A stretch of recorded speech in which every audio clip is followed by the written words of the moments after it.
Hey everybody, Bill 1911 here. Hey, today I'm going to try to show you some things that'll help you to figure out how to disassemble a lot of different handguns. Some kind of main groups of disassembly apparatus that are on the guns. So we're going to try to show you that over the next few minutes. Okay, so some of these guns have to take them apart, you have to pull the bushing out of the front end of the barrel and remove a pin to get the gun apart, like on the 1911. Some of them you have to pull the trigger guard down in order to allow the slide to go all the way back and be lifted off the frame from the back, okay? Some of them have these little spikes sticking out, and you have to pull these down, okay, to allow the slide to come forward off the gun. All right. Some of them have disassembly levers, like this one here on the Beretta, where the disassembly lever comes down and the whole thing comes apart right in your hand. Okay, so there's lots of different ways to get the job done. All right. But they all amount to the same thing. You need to take the slide off the gun to expose the barrel so you can get the cleaning rod and all that through it and clean it. And get all the mud out of the ramp and all the rest that goes into the gun. Now, some of them are a little different even from that. This gun is called an Eiber Fast. It's made by a company called Eiber, E-I-B-E-R. It was made in Spain a long time ago. This was actually my mother's gun that she carried in her purse. And on this one, it has similarities to the Walther PPKS in that the slide has to come all the way back, lift up in the back, and come off the gun. It has a fixed barrel in this Eiber Fast gun. But in order to pull the slide all the way back with this one, there's this little catch right here on the back. You just pull it all the way down, and now the slide will come all the way up in the back and come off. Okay, so this one's a little bit different than a lot of the ones we've looked at. Like I was telling you about the this little guy here, the PPKS. On this one, this trigger guard has to come all the way down and be held all the way down while you pull the slide all the way back, which is fighting me because I didn't cock it, okay? Pull the slide all the way back, and lift it up in the back, and then slide it off in the front, okay? So it's the same idea of the slide has to come all the way back. Oh, that's digging into my finger. The slide has to come all the way back for the gun to disassemble, okay? And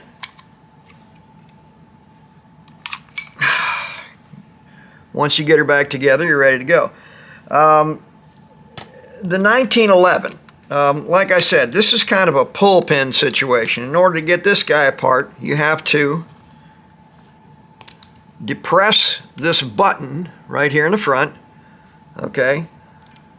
Rotate the bushing to the side, which is, of course, going to fight me, mostly because it can. Actually, I think I actually turned it the wrong way. I did. All right.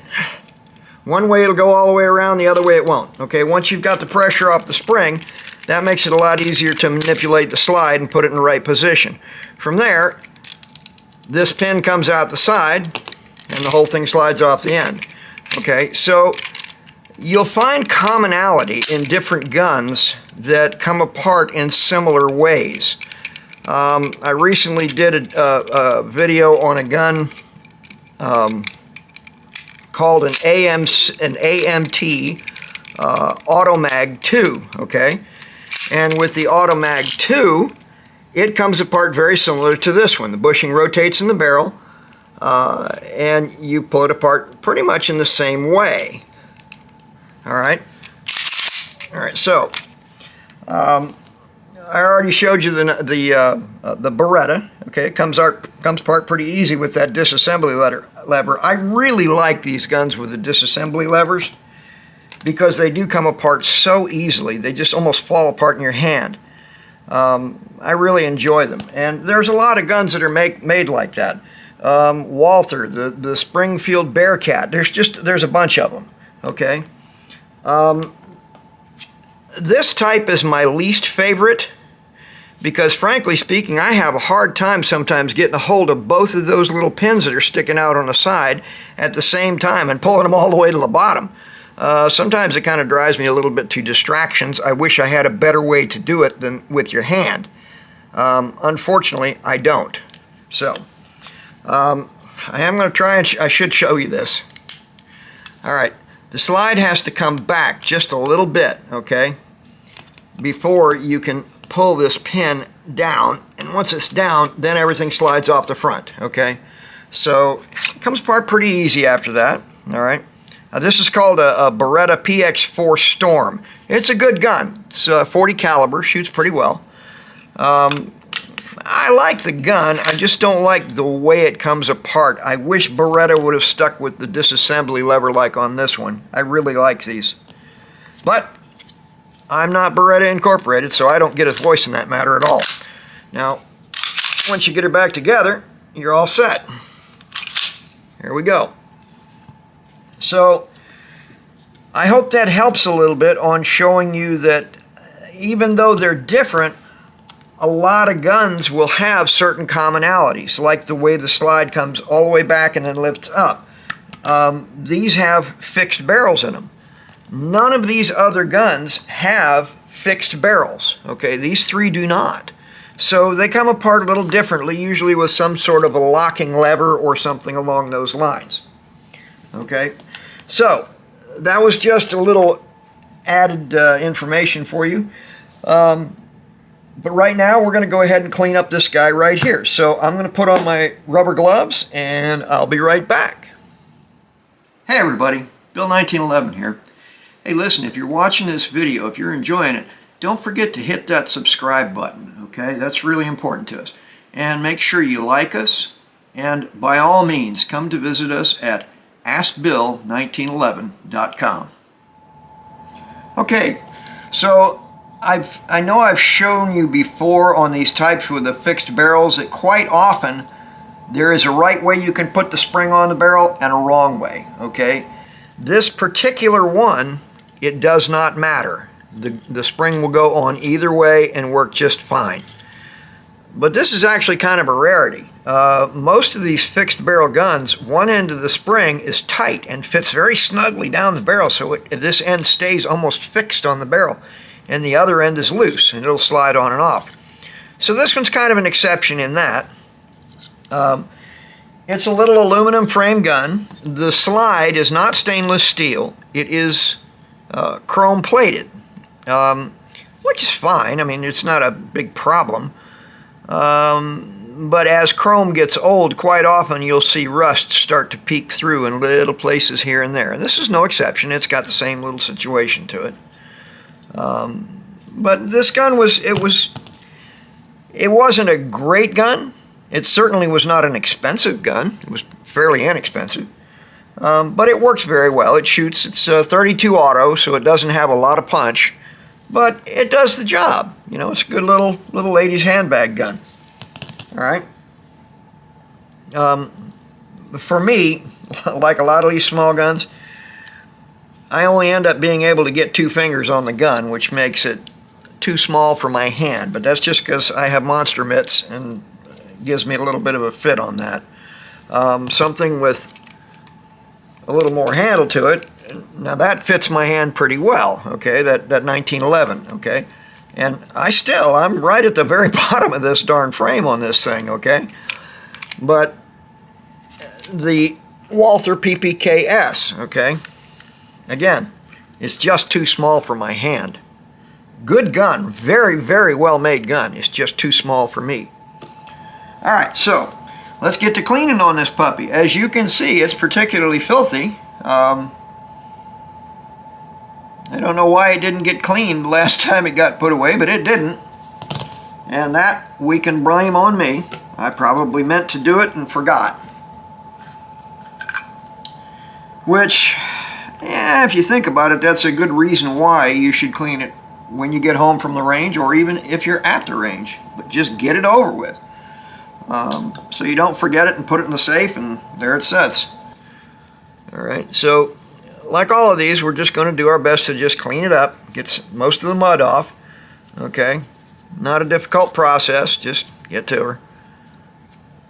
And it's coming off pretty easy, which makes me happy that it's coming off easy. I mean, who wants a fight with one of these, right? Okay. So back in the day, there were a whole class of guns that were very, very inexpensive. They were made so people could afford to buy a gun.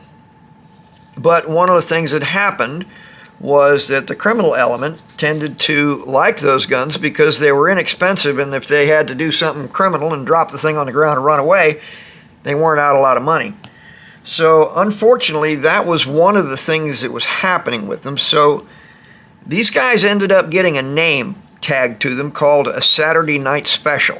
Okay, and a lot of legislators wanted to get rid of them because they thought the cheap gun was causing a problem. I'm not going to speak to whether I think they were right or wrong in that. I'm just bringing up history. So these inexpensive guns, a lot of them were outlawed. They were said, no, you can't have Saturday night specials. And so this is one of those guns that you're not going to see a lot of these around. This particular one isn't a bad gun. It's a decent little gun. It's just very inexpensive. All right, so like with all of these, we have to get down that barrel and get it cleaned out. So what we're going to end up having to do is get in our jag box and find a 32 caliber jag, that one. And we're going to put it on our little cleaning rod, and we're going to swab that barrel out. So whenever we clean one of these, I always prefer, if possible, to, when I push it through the barrel, the swab, I want to try to come in from the breech end, from the back end. Okay, the reason for that is that down inside that barrel, there is a little ledge at the end of the chamber. Okay, and that little ledge, this is real stiff, partly because it's dry in there. All right, and it's dirty. But that little ledge, you kind of want to see if you can get that clean, if you possibly can, to keep most of the dirt out of it. And what happens when you come through the barrel, sometimes you just kind of sweep that mud into that area.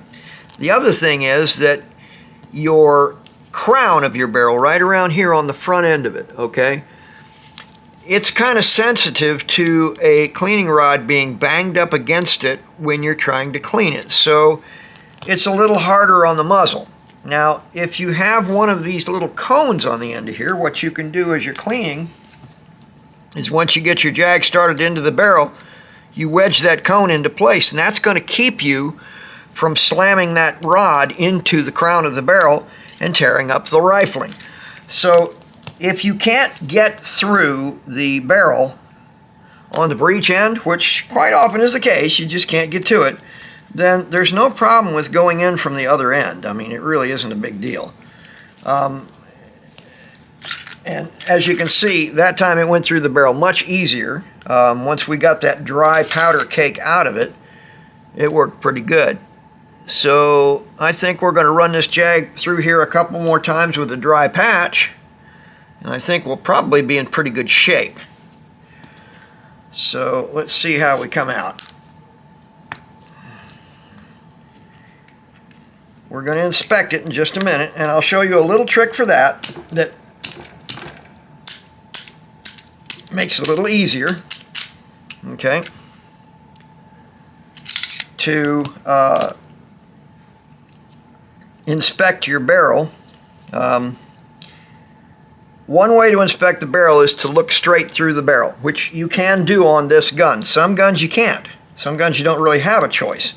But on this one, You can look right through the barrel. So now if you notice, there's not much coming out on that patch now. It's coming out pretty good, so we're probably in pretty good shape in that barrel. It doesn't look too bad from what I can see from looking right through it. But what I want to show you is that if you take a white patch, just a clean white patch, which if I can get a hold of it, and you set it back here kind of like a reflector, like a mirror, and you use that to look through the barrel, if I can get it in just the right camera angle. You see how bright that makes the inside of that barrel look? So you can really see it really well, okay? And that's what we're trying to do, look through the barrel. So I'm just going to use it as a reflector and look in from the other end. And I think we need to use the brush on this a little bit. Alright, so we're going to wet it back up again. Okay, I mean, you take one of these wet patches with our cleaning solvent on it, and we're going to push it through and wet that barrel a little bit again.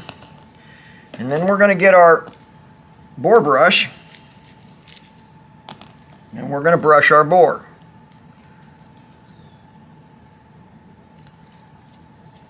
Now let's see what we can do here. Okay, now when you brush your bore, push the brush all the way through out the other end, pull it all the way back. Always go all the way through, and the reason why is because you can kink the bristles and decrease the diameter of that cleaning brush to the point where it doesn't really work anymore. And the way that happens is when you push this into the barrel, okay, as it goes into the diameter of the barrel, all right, the brush bristles kind of fold back a little bit, okay, and then they drag through the barrel. Well, if you reverse directions partway through and pull it back, they don't have enough room, so they kink, they bend. And then that diameter of that brush gets smaller and smaller and smaller to where it doesn't work anymore. All right, so let's take another dry patch to it. Take our brush off. And we're gonna dry it out and take another look and inspection and see how we look. I'll get through here. Okay. Okay. Well, as you can see, we broke loose some stuff in there. Look at all the garbage that came out after brushing it. So, now you can generally look in there and you can see whether you got it clean or not. It's usually pretty easy to tell. And this one was no exception. You could see that it was still dirty in there when I looked at it. Okay, now that side came out a little better, but I think we may have to repeat this process again, which I will probably do off camera. Hey everybody, Bill 1911 here. Hey listen, if you're watching this video, if you're enjoying it, don't forget to hit that subscribe button, okay? That's really important to us. And make sure you like us, and by all means, come to visit us at askbill1911.com. Actually, that looks really good. I'm not at all unhappy with that. Okay. So, we're going to get everything dried up. Make sure we got it all cleaned up the way we want it to be. And then we're going to reassemble the gun. Now, this thing is such a simple gun. It's kind of a 1, 2, 3 kind of deal here. I'm going to put the cap back on this first, because if I knock that over onto my wife's rug, she's probably going to use one of these guns to beat me with. I don't think she'd shoot me, but boy, she might beat the fool out of me. Alright, so we're going to put the spring back on, real easy. We're going to put a little oil on it, okay? And we're also going to put a little oil on some of these contact points. Alright, where the trigger strut goes through the trigger, okay? Just making sure that we're still free and lubed properly. Alright, we'll put some on the hammer, okay? And I think we're going to be okay here, but we're going to...